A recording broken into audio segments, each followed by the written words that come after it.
at the time, I was like, people need a picture of their proposal. Like, isn't that a private moment? I just, even myself thought it was really strange.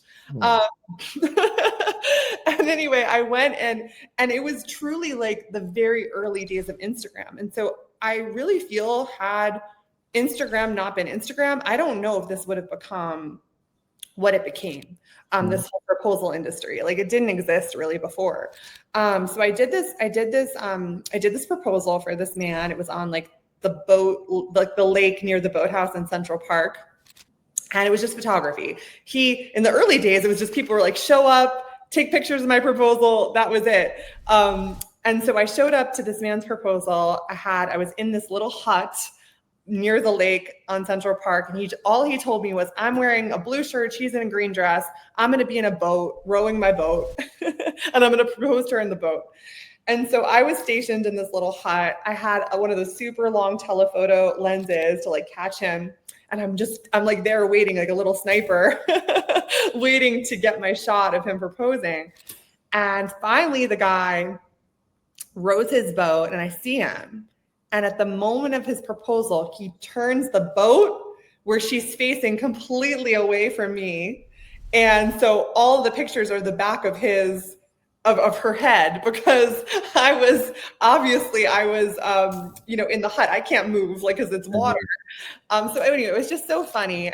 But even so, like, they were so happy because they're just like, we just wanted proposals and pictures of the real moment. We're so thankful to you. And so again, like, I really just started following the signs where I was being led.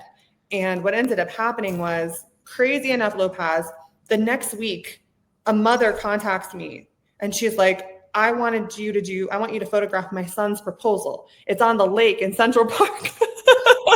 He's going to be in a rowboat. And I'm like, what? I'm like, 2 in a row. Like, what are the chances of this? So I'm like, well, don't worry. I'm like, you're in luck because I know everything about this and I'm going to help you make this perfect, because we're not going to make the same mistakes that the prior guy made. Yeah. And so I helped her. And it came out perfect. And in the end, she was just like, she grabbed me and she's just like, listen, you don't understand like what this meant to our family. She's like, this is your destiny. She's like, you are meant to help people with their proposal. She's like, you don't understand. Like, this is it. Like, you helped us so much. We needed this. He needed your help. He didn't know what to do. And like, this all came together. And I'm not taking all this credit. It was just like, but it just was that sign where I'm like, oh, thank you. Like, I'm being guided here.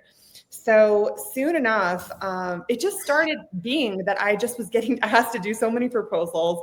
And one day I put up a little video online just talking about proposals, because I had learned a lot just from doing so many. I'd really learned like little insights into like how this all works. And like it's funny to explain, Lopez, but it's like timing insights and like when to drop to the knee and when to turn and when to, all those little things just from seeing it go down so many times, and the mistakes that I made, that people had made. So I was able to like help people. And I kind of became like sort of not just a photographer anymore. I was like a coach for these guys who were coming to propose.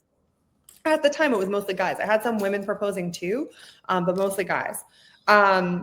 So that is how it began.